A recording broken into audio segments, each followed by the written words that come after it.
All right, so good morning, everyone, and welcome to our Entrepreneur Coffee Break on September 29th, 2022. Thank you so much for joining me here this morning. I'm Carol Spicer, owner of Spicer Facilitation and Learning, and joining you from the community of Pasadena on the west coast of Newfoundland and Labrador. And I do want to say bonjour, Gui, hello, welcome to everyone. And just take a moment to acknowledge that Pasadena is in the unceded territory of the ancient Beothuk. And especially as we are, I think, observing in workplaces and schools today, Truth and Reconciliation Day, tomorrow is the statutory holiday. I think it's important that we all learn. And one of the things that I've been trying to do is to acknowledge that I am joining you from the unceded territories of our Indigenous people. And I ask that you join me in acknowledging with respect the diversity of all of the Indigenous people in our province, the Mi'kmaq, the Innu, the Inuit, and the Southern Labrador Inuit. And also knowing that there are folks that are self-identified as Indigenous in our province. Um, Tomorrow I will be at the agricultural fair working with farmers who are the closest to the land. So I think it's appropriate that we're going to be kicking it off on Truth and Reconciliation Day. You may notice a few things are a little bit different. Good morning, Richard. Welcome. I've lost my sponsor. The Entrepreneur Coffee Break started as a pilot in 2020, January 2020, and we ran it for 3 months, and then the pandemic hit and the world shut down, and we continued with the Entrepreneur Coffee Break.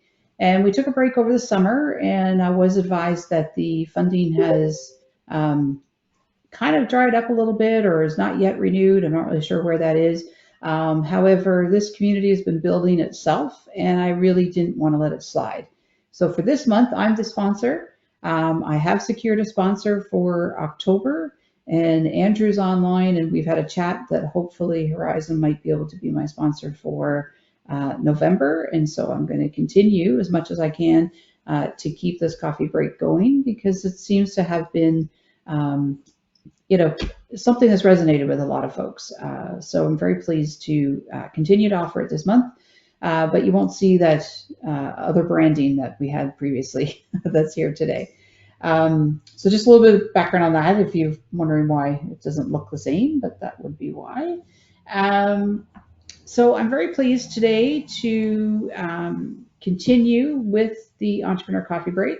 I think I'm going to go through and do some introductions. We do have a couple folks that may not be as familiar with this community, but I'll ask Brent, who's the one who kept throwing it around. There's an entrepreneur ecosystem out there. Go join it when I started my business. So Brent, do you want to kick off and introduce yourself, and then I'll run through the list and have everyone introduce? Sure. So good morning, everyone. My name is Brent Decker. I'm an Economic Development Officer with the province of Newfoundland and Labrador, the Department of Industry, Energy, and Technology, based in Corner Brook, responsible for Corner Brook, Bay of Islands, Humber Valley-ish areas. Excellent. Thank you. Welcome. Ian, I think your first time into this group. Do you want to let folks know who you are and where you are? Yeah, no worries. My name is Ian McDonald. I'm the Business Development Officer of Entrepreneurship at CNA. It's a brand new position. We're kind of just developing the entrepreneurship ecosystem within the college provincially. So just getting started and nice to meet you all. And you're out in Stephenville, right? Out in Stephenville, yep. Okay, excellent.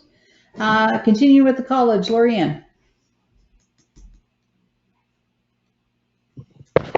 I unmuted before I started talking. Good morning. My name is Lori Ann. I am the Administrative Officer with the Newfoundland Labrador Workforce Innovation Center here at the Corner Brook campus and the sunny West Coast. However, my first time here, of course, not representing CNA, but own personal entrepreneurial adventure that me and my husband has taken upon us. Oh, excellent. I didn't know that. Good to hear. Yes. So I didn't know if you wanted me to keep going or just introductions for now. Introductions are good. Excellent. Thank you and welcome. Bonjour, Andrew. Are you there? Hello, I'm here. Can you hear me? Yes, we can. Hi, everyone. My name is Andrew Hibbets, and I'm an Economic Development Officer with Horizon TNL. So Horizon TNL used to be known as Red A TNL. and we are a bilingual economic development organization. And my office is located in mainland, but I'm working from home today in Stephenville. Excellent. Thank you. Heading up the coast, Richard, do you want to say hello?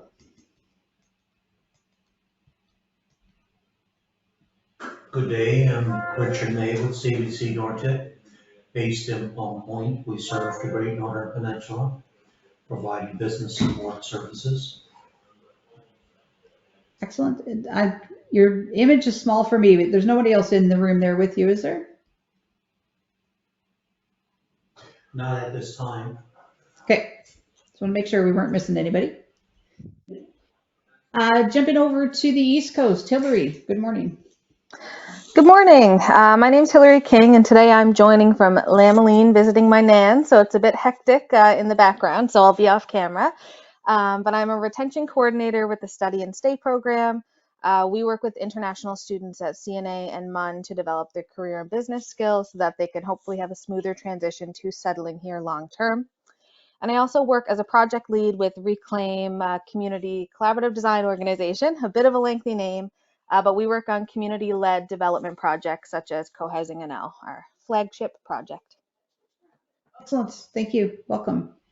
And last but not least, I'm going to ask Mireille to introduce herself. She has graciously agreed to be my guest speaker for today. So Mireille, you want to let everyone know who you are?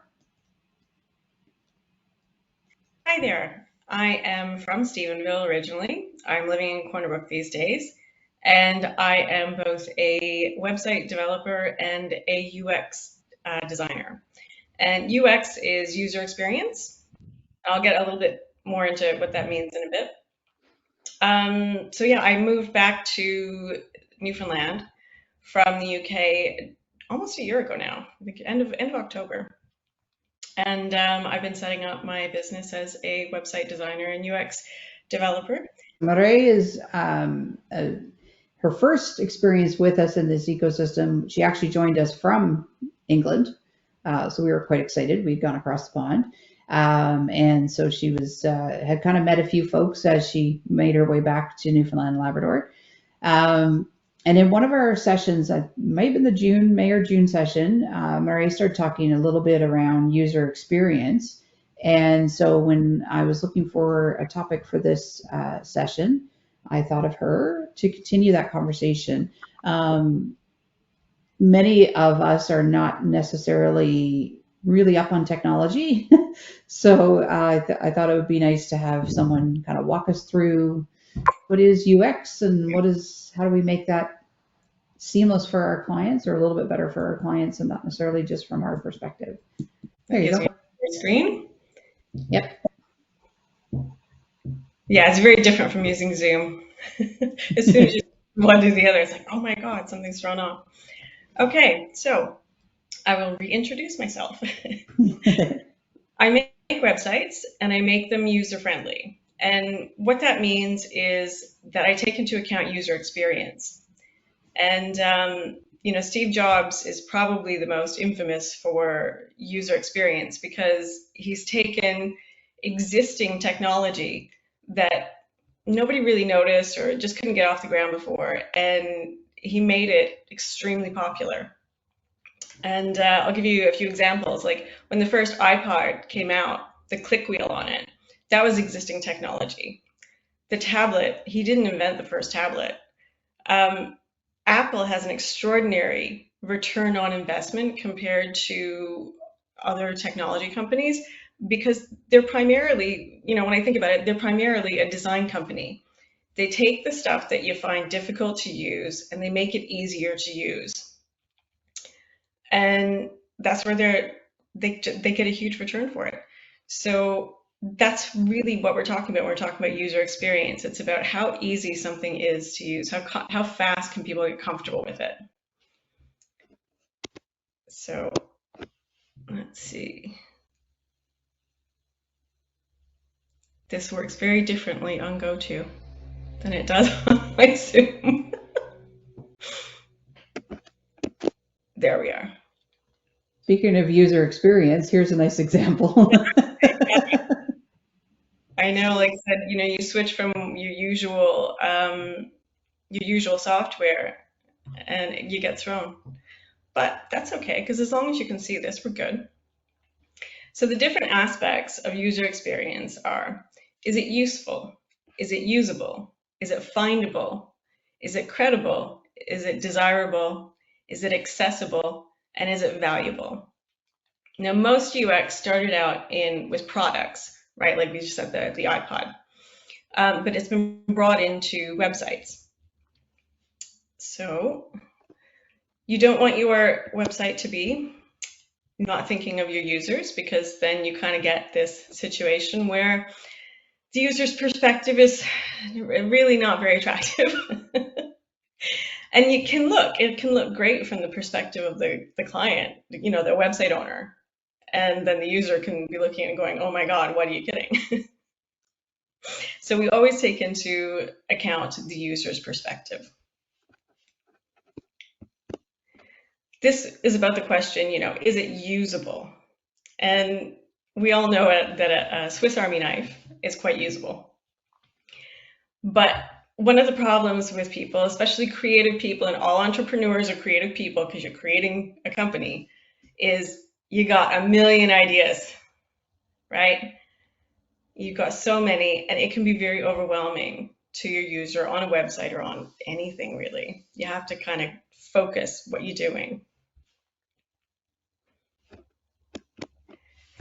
Pop-ups drive me nuts. Pop-ups are one of those things that really make a website experience a pain in the arse, especially because they keep coming up every single time you look at the same website, and it's like, but I've already signed up to the newsletter, right? I love newsletters, personally speaking.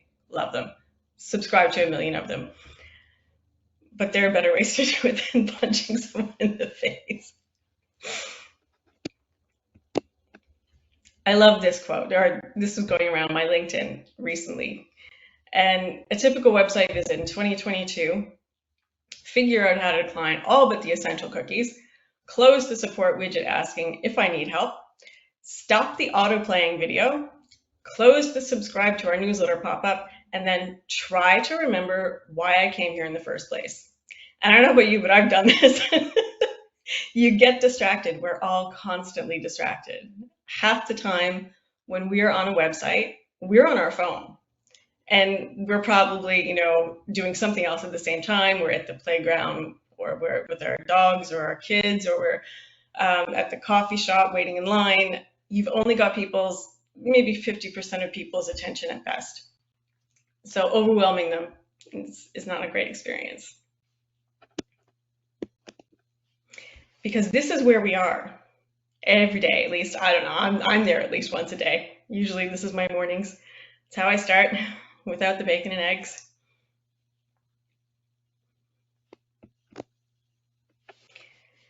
This is what I mean by an example of something where the client can think it's great, because this is a top design company.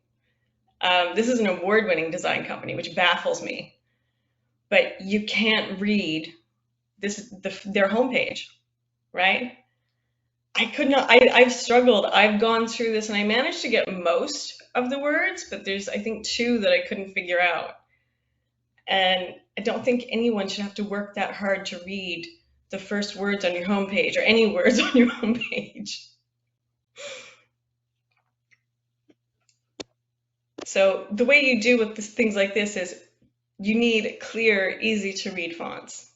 It's okay to have a little bit of fancy fonts, but for the most part, you want readability above all. And that comes down to size, it comes down to color contrast, and not overlapping your text in this kind of ridiculous way. And especially, I'll point out, with your cell phones, mobile, if people's website hasn't been properly made responsive, it is extremely difficult to read on a phone. And it's so much easier to just make the words a little bit bigger and clearer, because even, if it's a semi-decent size, if you are outdoors and you've got like glare on your screen, it makes it twice as hard to read anything you've got there. And this is another example of how the way we organize text on our screen, all these lines, they represent text. So imagine this is one page. You have line after line, they're indistinguishable. And it's very difficult to skim this. Most people are skimming your website. Over here, this is an example of a page that's been broken up. So you've got a main headline here that explains your page. You've got an image that illustrates what the page is about. You've got headers, little short headers here that say what each of these little groupings of paragraphs are about. And then you've got your footer. Most people are skimming your website looking for something in particular. They're not reading everything, especially in anything long form like a blog article. They're skimming to find what they need. And especially if they return to something, like sometimes I'll read an article somewhere and then it's like, okay, I need this specific information. I'll go back to the page. I've got to find where it is that 2 sentences are that I actually need. I don't want to have to read through everything. The most common user action on a website is to flee, right? And in the world of tech, we call this bounce. Like it's how long or short a time someone spends on your website, or is it just on one page. If they show up, they're only there for a few seconds, they're gone. That's called bounce. And you don't really want that happening. You want people to be able to easily find what they need. So you don't want them spending forever confused and wandering around your site trying to find what they need. But if they're bouncing, it's because they look at your site and they can't even think how they're going to find what it is they need. I never knew what bounce meant. Thank you. So this is the question, is this findable? Right, so everybody recognizes this is from a cell phone, the screenshot. It's a Google search. And it's one of SEO, which is search engine optimization, is about where you rank on Google or any other search engine, though 92% of searches are done on Google. So where you rank. And there are certain things that you want to keep in mind, which is this. You look at this big blue type. This is called a meta title. And sometimes people will have things like home page or about page, but you've actually got 70 characters here that you can fill in. And it helps if you put things like the place. So I've got Corner Brook because this is where I am. So that if people look up website design in Corner Brook, I'm going to come up. I'll never come up for just website design in the whole world. There's too much competition. But putting the location in does help when people, if some or all of your clients are in a local area. There are all sorts of different ways that you can be findable, by the way. It's not just about Google, it's also about things like the directories you're listed on, where someone might find you. So this is the Enlo directory, and Carol and I are both on it. I think you're on, Carol, yeah. There are tons of different directories that you can get listed on, and people will find your business that way. It also provides backlinks, which are good for your SEO. So a backlink is, when you see these visit buttons, that's a link to this person's website. And that counts in the way that Google calculates your score for where they're going to rank you.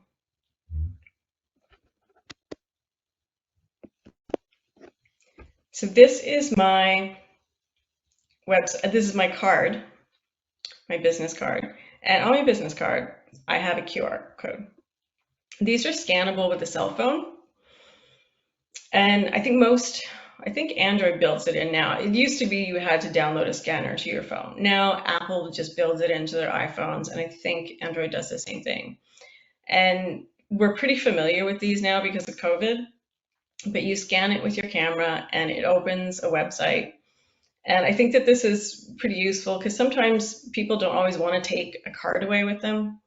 But there are different ways that you can use them as well. I have magnets that I'll give people, or you can put it on your brochures. You can put it on, some people put magnets or stickers, decals on their vehicle. Anywhere that you want to have a scannable link. Normally we're familiar with clickable links, and that's, anytime we click on something on a website or even in a PDF, it'll open something up. This is your scannable version of that. So anywhere that is printed, any sort of graphic design that you're doing to promote your company, is useful to have these. So this is a cute example that I like, and because I like donuts. I think this one is excellent. Just the design of it is very sleek and minimal and attractive, and also really very useful. So is your website credible is, again, another part of user experience. And part of that is testimonials. And I know Carol uses these a lot on LinkedIn. Testimonials help to build trust in your business and your website. And it's similar, again, to reviews, but reviews tend to be for products on e-commerce. Testimonials are more like service or nonprofits. So this is a real person. I like having a photo. I think it's best if you can have a photo. I know not everybody wants to do that, but if your testimonials will allow photos, then I do suggest it. And as well, the name and what they do or how they know you. There are other types as well, like if you have certificates or say logos on your website. So on my website, I have a logo for Enlo because that's an affiliation of mine, because I'm a member of it. Other people who are members of Enlo will recognize that. And so there's going to be a bit more trust there because of it. Case studies of projects. I know Carol has case studies up on your website. And if you have awards or if you have statistics about your business, like how many years you've been in business, how many clients you've served, if you've broken any records as a fundraiser for charity, all that kind of stuff, that is useful information to help build trust with people. The other thing is, if you have your website is secure, right? This is a little more technical, but if you have a website, you should have what's called an SSL certificate, which is where your website, you have www. your website name. Before that, there's HTTP or there's HTTPS. The S stands for secure, and that's where you'll see a little lock next to the website address.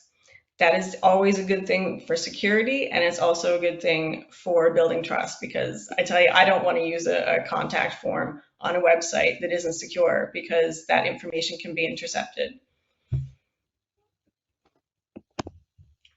So we're going to get here into accessibility. And so I was actually surprised by these numbers.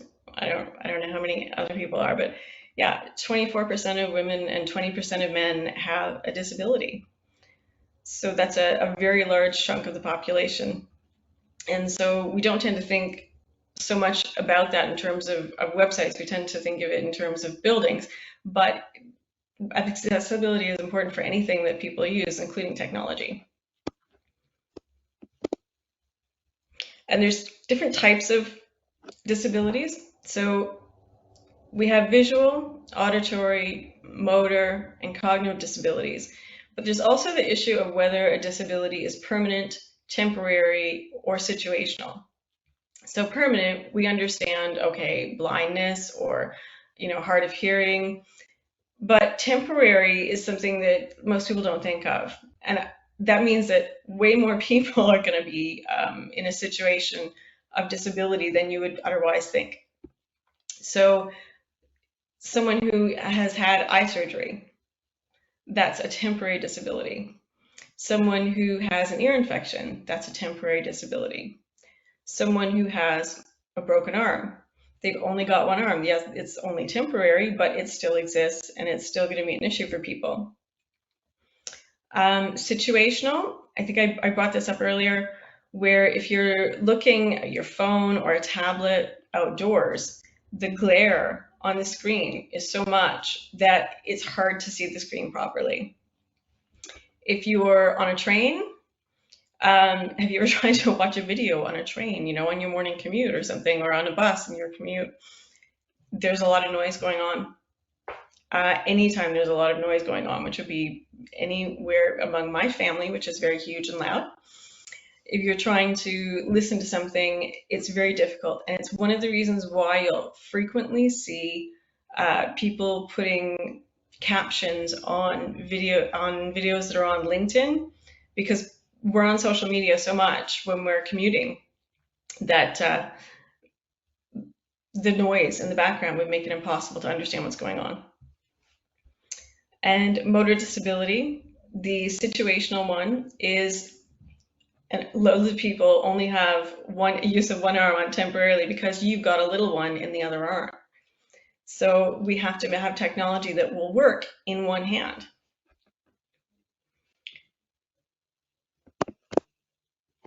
So this shows the most common accessibility failures for your typical homepage. And this isn't just like small business homepage. This data was put together using some of the top websites in the world.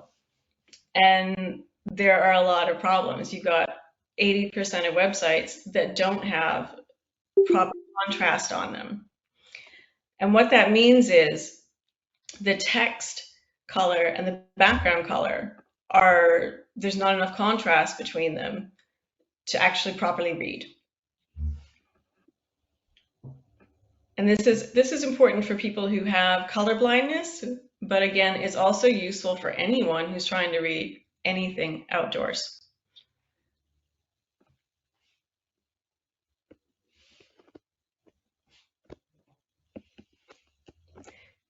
This is a problem with the contrast. This shows you what it's like. It's a little bit difficult to read. It's not bad if you're indoors. And the fonts are really tiny. Fortunately, they're at least a clear, easy to read font. But when you look over this one, there's much more contrast. Everything doesn't have to be black and white, but you do need a minimum contrast going on. And the fonts are a decent size. You've also got symbols here that help signal what these things do.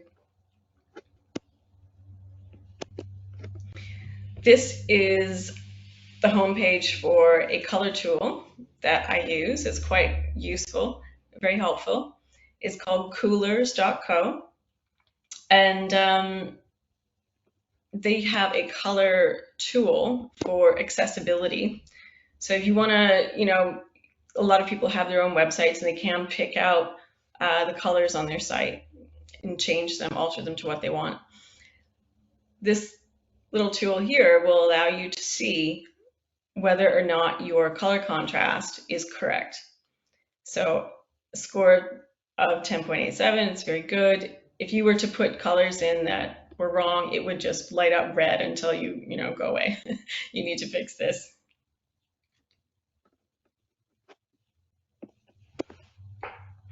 So Webflow is what I use.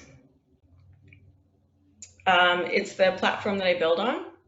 And I've got lots of reasons why I like to use it, but one of them is that they help make it a little easier for me to make a website accessible.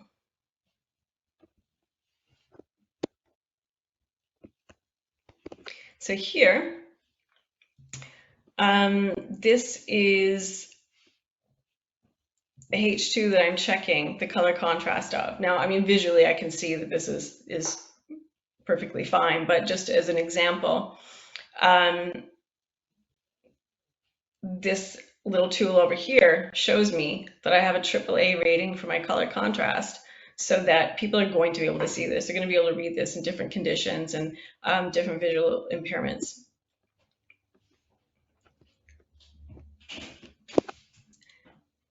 This is an inbuilt tool as well, and this is for someone who is completely and absolutely colorblind. This is what it looks like.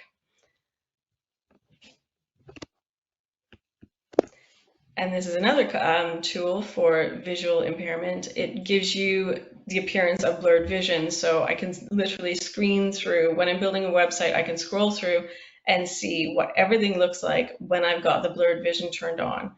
so I can see, is everything actually readable or not?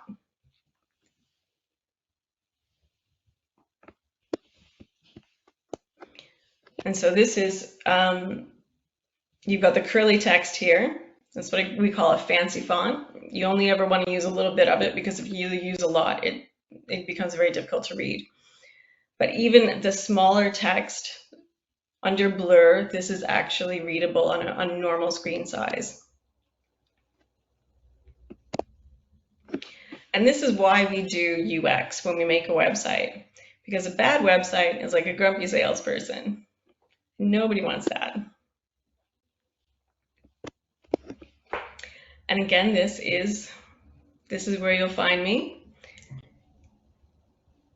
And on my own website, you can find things like lists of funding resources and articles to help you make the most of your online presence. I'll be posting a link to this video as well when Carol puts it up again. And I've got an article coming out also talking about branding and how to use colors and things like that for your website. So I think that's time to open up to questions.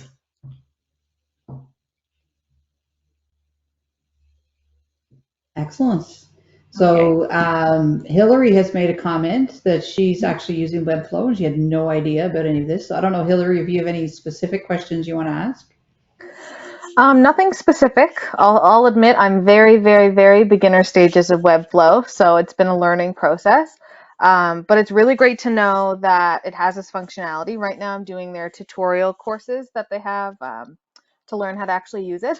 So once I get the basics down, I'm glad that I'll be able to see these pieces, because it hasn't been something we've really discussed, but it is important. And I didn't even realize, thinking about like the colorblind aspect, I've never thought about that when I've been designing a website, but it's awesome that it allows you to do that and put those lenses on. Webflow has a whole course on accessibility where they'll show you how to use the tools. Oh, excellent. That is good to know. Thank you. Excellent. Any other questions from Ray? Lorianne. Hi, yeah, I was very impressed with it because my husband is colorblind and he loves the web. He loves looking up. He loves his designing. He's a civil tech, and he loves drawing. So to see that provision in there that he has his ways of knowing what colors are. Of course, he's been colorblind his whole life, but he has the worst sort of color blindness. And this is great. Great to know. I have your information. Thank you. Great. Thanks. Yeah, I have an uncle who's colorblind, and he said something to my aunt one day about the brown car that they have. She's like, our car's green. Yeah. Yeah. Color is subjective though, isn't it? Yep. It is. And I worked with a young man who was colorblind, and we had these products, and some were in, this was years ago, some were in pink boxes and some were in blue boxes. And a client was asking him for a particular color and he kept going to the wrong one, and she was getting really, really mad with him. My kid said, ma'am, he's colorblind. Do you want the one on the right or the left? Because he just has no idea what you're pointing out. So, you do think about, like, those are such obscure examples unless you have somebody in your life that would make you think of it. But I think it's really important what you've brought up, Murray. And I know for me, when I worked in government, I worked with our disability policy office, and we developed a workshop or an online e-learning. Don't know if it actually got launched after, but it was about services with dignity, fairness, and respect. And we talked about things like, is there wayfinding to get into your building? And, is there AgnoKit lighting and those types of things? But when it came to sort of the online experience, we had to bring in those types of conversations as well. So just as your screen right now has a white background, contrasting colors, you can see that easily when you're producing your documents. Do you have serif font or non-serif font, which the ones have the little tails on them? Those are things to consider. The white space around, we talked about that. And we also talked about plain language. And, I think that's something that also comes into your online experience. You talked about skimmability, Murray, and I think MailChimp keeps telling me I need to work on my skimmability for my newsletters. But my newsletters are business, so it's kind of hard to dumb down my language when I'm talking about sort of the business world, I guess. But skimmability, people are skimming. So, is it plain language, or if it's technical writing, it's technical writing. You kind of know that if you're going to go to that website for something that's technical, I think you're kind of in that mind frame. But these are fantastic points that you've brought up, Murray. Certainly a good reminder or something for us to think of as we're putting ourselves out there to others. Yeah. When you're thinking about what kind of language to use, it's the same thing that we were taught when we were little kids in school, write for your audience. If your audience is going to be technical, then make it broad.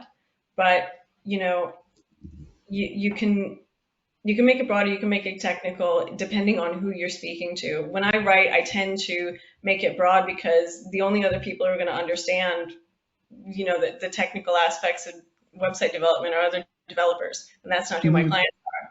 But in your case, yeah, I would think most people that would visit your website would know the terminology. Yeah, although even that was interesting because process facilitation is what I say I do in a lot of cases. Nobody understands what process facilitation is. And facilitating learning is technically what I do, but I deliver a workshop. That's what people understand. They don't understand facilitate learning, right? But so you do have to think about that. And that was one of the things that was suggested to me actually by Billy Newell when he was running the Navigating Center over at the college. And he suggested Google Trends. Go into Google Trends and search what people are actually looking for. So if I put in the word facilitation, it can tell me how many people are actually looking for the word facilitation. Not many, to be honest. So, but it is what I do. And again, my clients are businesses. So, it's a little bit different when you're looking at consumers versus businesses. However, it was great to go in and kind of put some phrases and see, well, people aren't looking for this phrase, they're actually looking for this phrase. And so then that helped me figure out, okay, so my keywords, those meta tags and things that you're talking about, Murray, put the keywords or your phrases, what people are looking for versus what you think it should be. That was one thing that I found really interesting. So Google Trends was, I haven't been on there for a while, but certainly it was one that I did in the beginning because, process facilitation got me no hits anywhere. There is another way of figuring out what words to use, and it comes down to, again, your testimonials. You can do little interviews with people when you get testimonials, and you can understand the language that they're using. Figure out how your clients would actually describe your service to another person that they're referring to you. Then that's going to make a lot more sense to most audiences, I think. I like that. And when you mention the testimonials, I agree. I like the testimonials versus a review because it is their words, as opposed to something a little bit more structured or formal. They tend to be a little bit more, I don't know, I find them very eloquent most often, testimonials. Any other questions for Murray or anyone else here?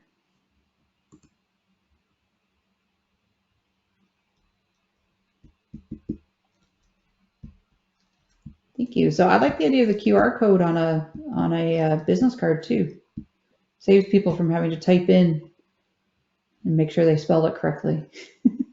So is there a generator? Like, how do you create those codes? All right.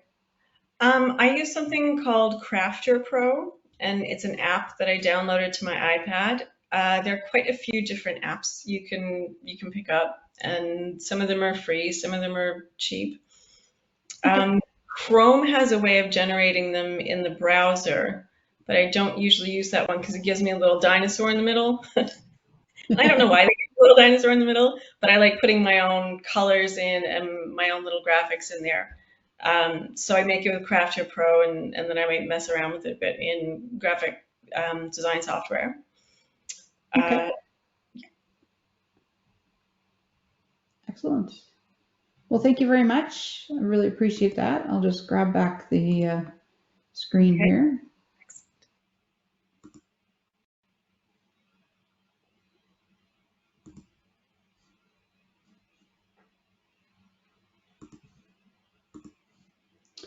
Excellent. So I think there's a lot to think about when we're creating that online presence. Actually, one of the questions I have for you, Maria, and this was something that I think I posted on LinkedIn not too long ago. Do you just want to touch on consistency? Because I think that was a bit of an article around about your branding, consistent, and how you, because again, if people, like my clients, 80% of them, when like first time clients, when I ask, because I always ask, how'd you find me? Oh, I creeped you. So it's like, okay, so you found me online, meaning LinkedIn, Facebook, website, like probably multiple places. So do you just want to touch on that one? Because I think that's an important piece too. Yes, consistency. I noticed that with a recent client, she had some signage already. And so I was trying to get as close to her signage as possible in terms of the fonts. I couldn't get it 100%, but I got about 90%. And the colors, we were trying to figure out colors and how that all fits. And of course, I have to keep in mind the accessibility as well as keeping things consistent with what she already has. But mostly, I think when you first are starting, you don't really think how it's going to look on every different medium, in physical signage, on your website, on paper, and everything else. And so you can actually use tools very simply to pick a few elements that you're going to repeat over and over again so that your brand looks consistent. And so it's your colors. And I showed the clip of coolers.co. And you can pick your colors. They have a palette generator. And if you're at all into design, you can fall down a rabbit hole for ages playing with this thing. And they have a great color picker for, you can pick them out of photographs. And they also have designer palettes. You can just pick one from, a professional designer put together. So when you have those colors picked, you can decide those are the ones you're going to use over and over again, regardless of which platform you're on or medium, if you're on paper or signage. And the other thing is your fonts. So I recommend using Google Fonts. They're very easy for website developers to use to put into your website, but they're also very useful with graphic design software. They can be used on Adobe. They can be used on different kinds of graphic software. And when you have the same font over and over again, people will recognize it. Like the screen that we're looking at right now has my logo. This is the same font that I put everywhere, and I put a little gradient on it. Sometimes it's a light form against a dark background. Sometimes it's a dark form against a light background, but it's similar and it's recognizable because it's always the same everywhere. You can pick your fonts very easily from Google Fonts. There's about 1,400 different fonts last time I checked. And if you want to pick a font for your logo, you would go under something like display font. It's just what we call it because it has a little more flair to it, a little more personality. And then you have, your regular readable fonts that you put throughout the body of your text. So, like this is fairly readable, or these words here are the, grab a beverage of your choice. That's written in an easy to read font, as opposed to, the Spicer Facilitation has that big curly S. You've got your font that has flair and personality, and then you've got the thing that is easy to read. Mm-hmm. One of each will be fine for most anything you're going to do. You can add more if you want, but 2 is fine. But when you pick your logo font, you can keep using that everywhere, regardless of your medium. Yep. And use your colors on it. I've got an article coming out in Enlo this month, somewhere in the next few days, that talks about brand consistency. And I'll put that up on my LinkedIn and on my website. And obviously, it's also going to be available on Enlo's website. And there's a number of tools up there that people can use. Excellent. Thank you. And that's actually a good point. If everyone wants to throw their contact information into chat, if anyone wants to reach out to, if you're willing to throw that out there, and we can get people to connect to. It's interesting because I just got something sent to me today that there are now going to be purple M&Ms. And of course, this person thought of me because everyone knows that purple is my color. Different shades of purple. My phone case is purple. My wall behind me is purple.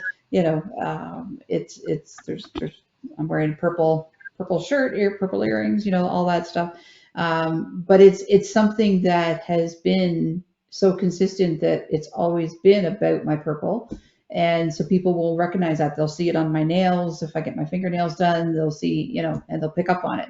So like I say, today I'm very excited to find out there's going to be purple M&Ms. I'm just wondering if I can get a whole bag of just purple M&Ms, but probably not. But it's something that tells me, okay, that's working, right? That people are recognizing purple.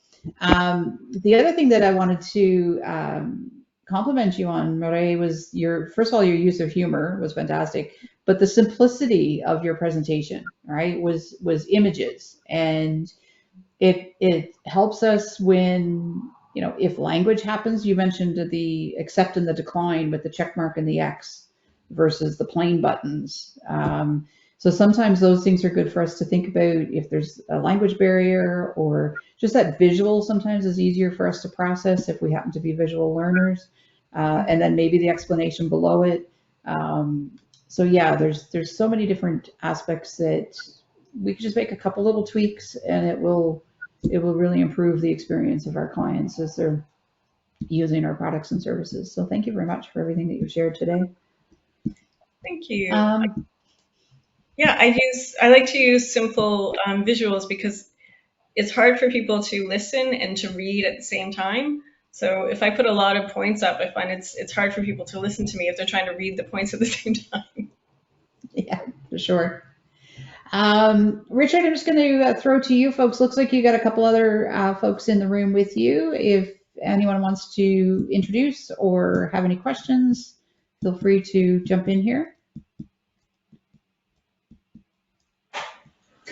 Two of my staff, Margaret Keynes, our Client Services Officer, and Bobby Rumbold, our Administrative Assistant. Excellent. Well, thank you. Welcome. Thanks for joining us today. Richard, a question to you for CBDC. For website stuff, are there any funding programs for clients to avail of to hire folks like Murray? Not for the actual creation of the website, but there is funding available for develop a marketing strategy that, the social media and website would obviously be a part of, but it wouldn't be for the actual design and implementation. So would that be part of the Consultant Advisory Services program? Yeah, you could also just borrow money from us to do it too, which is probably not what you're asking about, but that's an option. Okay, excellent. So it's good to know. Brent, would your program under marketing apply for any of this type of activity? Potentially, depending on who the applicant is. So again, we only deal with certain companies in certain strategic sectors. So great. A convenience store or a restaurant comes looking for support for it, probably not. But again, if it's a tourism operator, manufacturing company, technology-based company, then yes, we can potentially do website development through our business development supports program. So, okay. I think excellent. There's also the Canadian Digital Adoption Program, which BDC I think is one of the organizations that will provide access to that funding. Yeah, CBDC Brunswick is administering that program on behalf of BDC in the provinces. Yeah. Yeah, and there's some challenges with that. You need to have, there's certain pricing structure. They have two grants. Yeah. One is for smaller folks like us, most of us that are in here. Others are for large companies. Doesn't apply to solopreneurs because you have to have staff. Mm-hmm. And also you have to sell to consumers. So for me, it doesn't work because my client base is business. Yeah. However, it is a program that is out there if you meet those criteria. It's a one-time grant that is eligible for bringing your online presence up. And TechNL, or used to be called Natty, TechNL, they had a program a while back. Again, I'm not sure if they've if the program still exists or if they've done another round of it or not, but it was providing, again, support for businesses to digitalize the business. So. Yes, yeah. Excellent. Any other questions for Murray?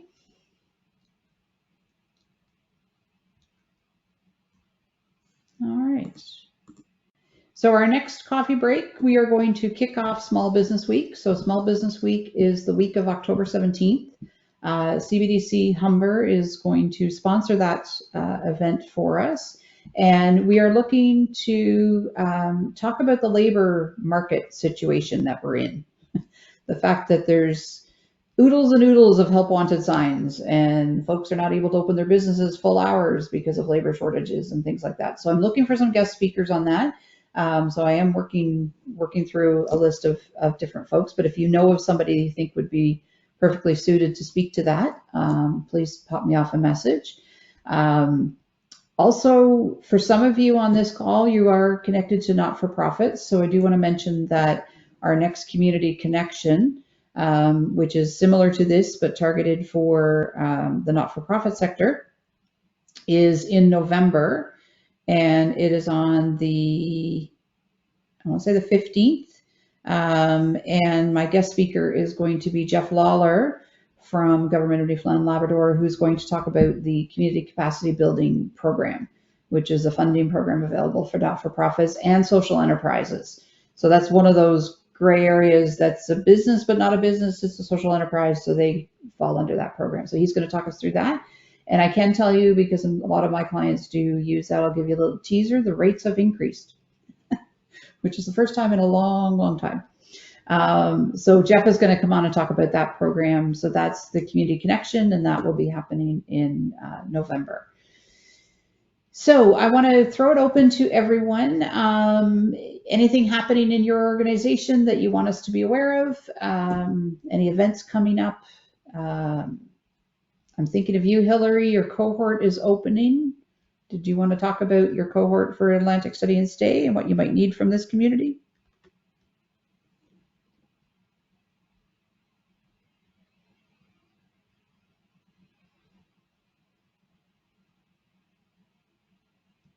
I see your microphone's open, but I'm not hearing you. Can you hear me now? Yes, I can. Perfect. Sorry, my microphones are failing, or my headphones. The link is in the chat if anyone has any international students from MUN or CNA in their final years that they're connected with. Our program applications for this program just launched about 2 weeks ago, and they close on October 7th. We're hoping to get 100 students for this year that would go through our free online program, 9 months aimed at building up their career and entrepreneurial skills.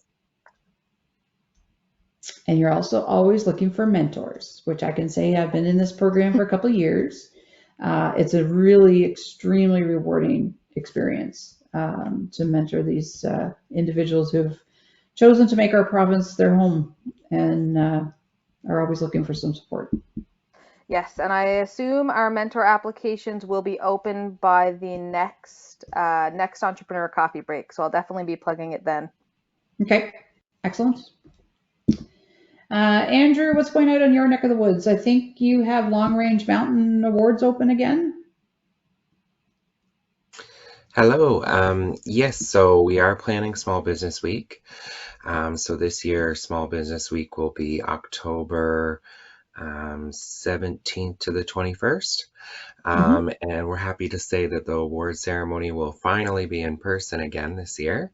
So the last 2 years, we had virtual award ceremonies. So right now the voting process is taking place. So if anybody has a favorite business in the Zone 9 area, go on to the Long Range Small Business Committee Facebook page, and there's a link for you to go vote for your favorite businesses or nonprofits. And we also have a few other events. I actually just saw a draft of the poster, so I'm hoping it'll be up online soon. And it should be a great schedule. Aside from that, I don't think I really have anything for now, but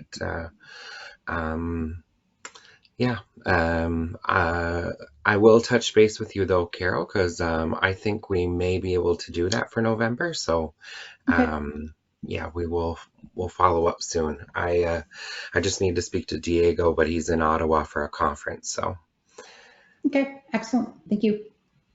thanks. Richard, what's happening on the NORTIP?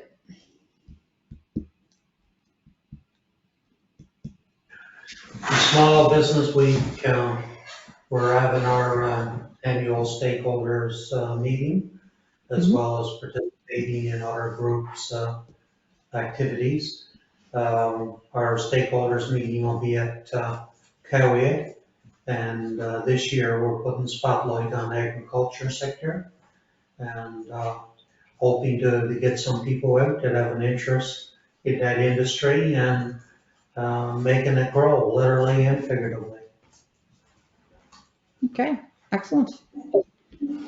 I'll be at the Agricultural Expo all weekend, coming up in Corner Brook. Again, it's back in person. We're so excited. So I'll be on the microphone. Agriculture is certainly exciting this time of year when we come to harvest. So hopefully you'll get a good turnout on that. All right, I think that's everything then. Thank you so much for attending today. Thank you so much to Marie for your suggestions, tips, hints, all of those fun things. So if you are interested in finding out more, she's given off her information there to connect. As always, the recording will be published later as I process it, and registration is open for the October event. If you haven't yet registered for our coffee break in October, feel free to go to my website or Facebook. You'll find it there to get the link to register. And thank you once again. So I'll give you back a little bit of your day, folks. Don't tell anybody. Enjoy it. Have a fantastic day. Thank you, Carol. You too. Bye.